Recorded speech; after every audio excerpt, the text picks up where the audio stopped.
one, fight.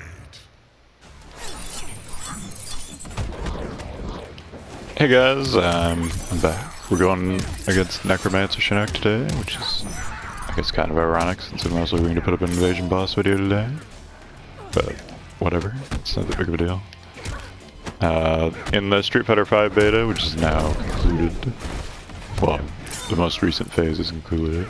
There will be one more, but it might be more than that. I'm not positive how they're going to do it.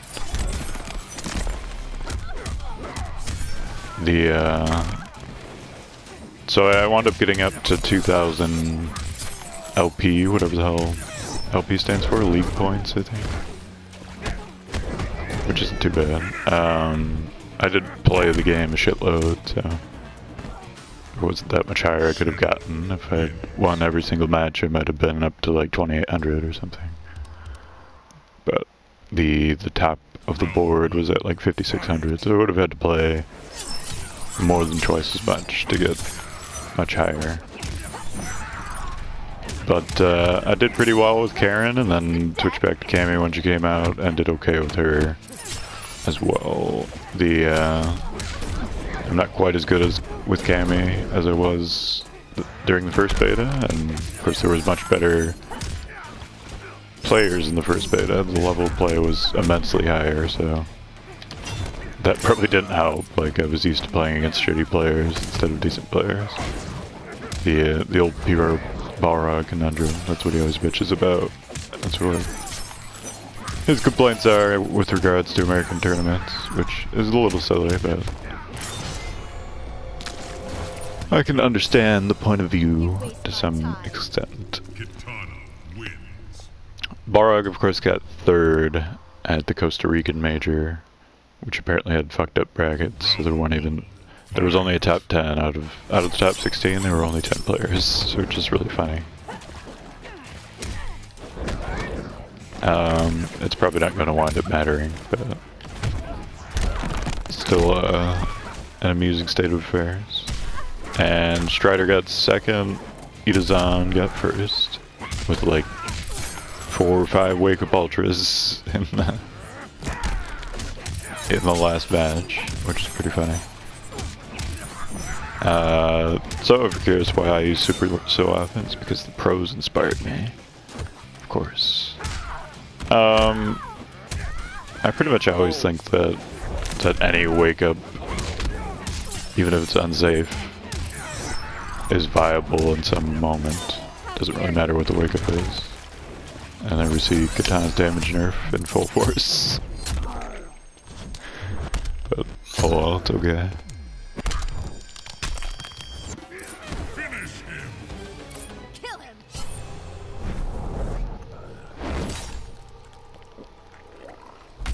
Of course, that would have killed by like 5 or 6% originally, but now it just barely missed by the 1 pixel. There is certainly some interest in playing Street Fighter patiently and having it be like a footsies game and so forth, but 95 to 99% of matches online will not follow that route, so you can't really play patient or get better. You just play this autopilot game where you blow up the opponent, and then if they do something that challenges you, maybe you eventually slow down to footsies. At least that's what most of the top players do, which is kind of funny. So I'm sort of trying to emulate them, even though I suck. Well, I don't suck, but I'm decidedly mediocre, let's say. That's what a 70%, 75% win rate entails. Mediocrity, of course. I guess I'm just too used to Mortal Kombat, where a good player, a decent player, has like a 90% win rate or more online, because the Mortal Kombat player base is not so great. But in Street Fighter, they're a little bit better. They're still pretty stupid on the whole, but... And in Street Fighter, there's a lot more sort of bullshit the opponent can do to prevent you from doing what you want. And that isn't really a thing in MK, unless you're like a really good or decent player. There are ways to get out of bad situations in Mortal Kombat, but they all take effort. Nothing really takes that much effort in Street Fighter V.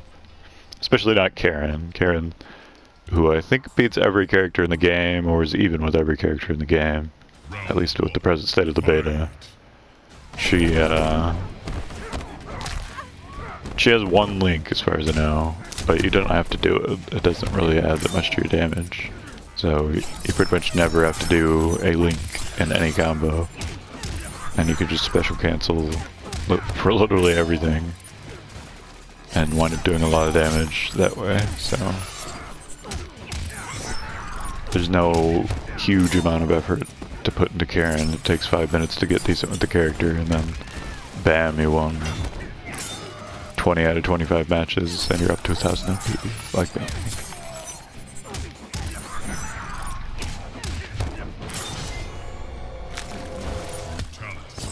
Oh, I suppose we should probably switch to very hard at some point. It's likely been at least 6 or 7 hard matches at this point. And I keep saying point. Or at this point. At some point. There's a word I'm thinking of, but I can't remember it. That's point specific. Like, discusses point in an interesting fashion. The word, like, puncilatory or something like that. I can't remember. I'm close. Almost there.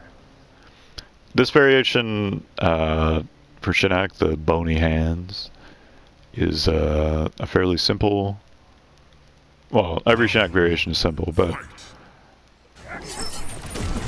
basically whenever you see the floating bone hand in the sky and you see his dumb-looking character model in this variation, then you know it's that.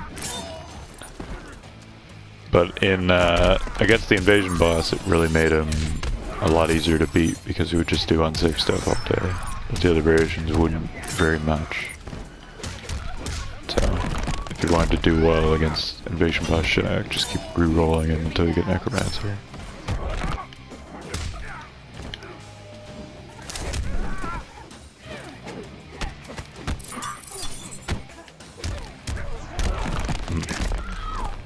Wake up should work? Yeah. Since I'm deep in the corner, generally works.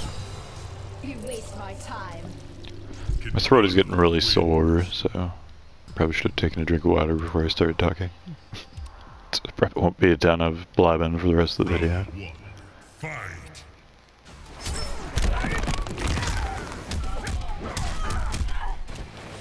I'm probably going to play some Don't Starve today and just stream it.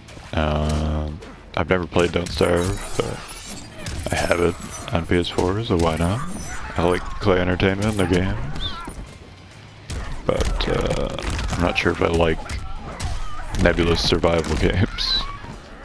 But I think in the case of Don't Starve, it has a theoretical time limit, at least before you get really good, so that should make it a little bit more interesting.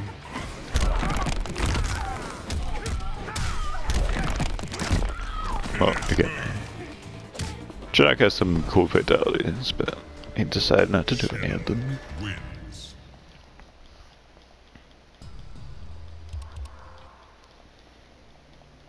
Round 1, fight.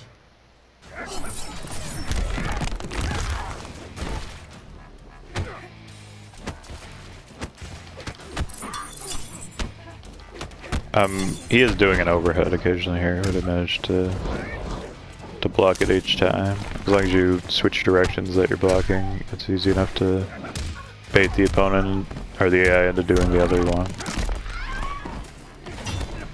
And that should theoretically work against other players as well, but usually other players are just doing their own thing and not really thinking about what you were doing. It takes a fairly high level player to do that. But here you go. The giant head at the end. Not even the faction kills have had so large in the final frame. Round 1, fight.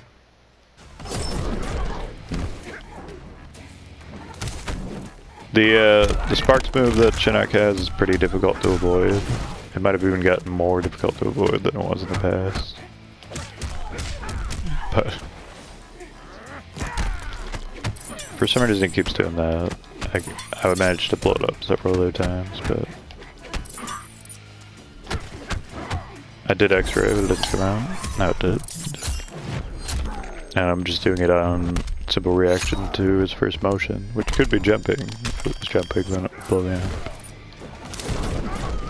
But you can see the value of the spark there.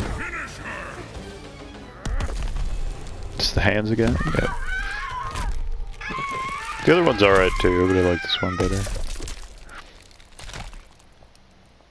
Shinnok wins. Fatality.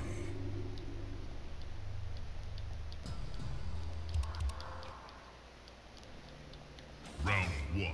Fight. And ironically, both of his fatalities involve giant bony hands, so even though this isn't his base variation. And this is the only variation that has those. Both fatalities in any variation will have them, so it's kind of fun. An interesting twist. Ideally that cross-up would have actually hit, but whatever. I don't know why his move whiffed there, I was right next to him. But I'll take it. Oh, you got me with the jab. Okay. So he's gonna be at like 7-8%, which means I can win through chip damage from fans, maybe. I've got a lot of screen real estate to work with here. Oh, I forgot about the hand. His other variations couldn't punish me at full screen, really. But not the case here. Well, at least he did another fatality. And I guess we should probably end the video, just because I don't have that much time. I'm sure I could do better, but that's okay. Shinnok wins. Fatality. Alright guys, that's gonna do it for me. I hope you enjoyed the video, me getting my ass kicked by very hard, and then blabbing about an entirely different game for the first half. And I'll see you guys tomorrow.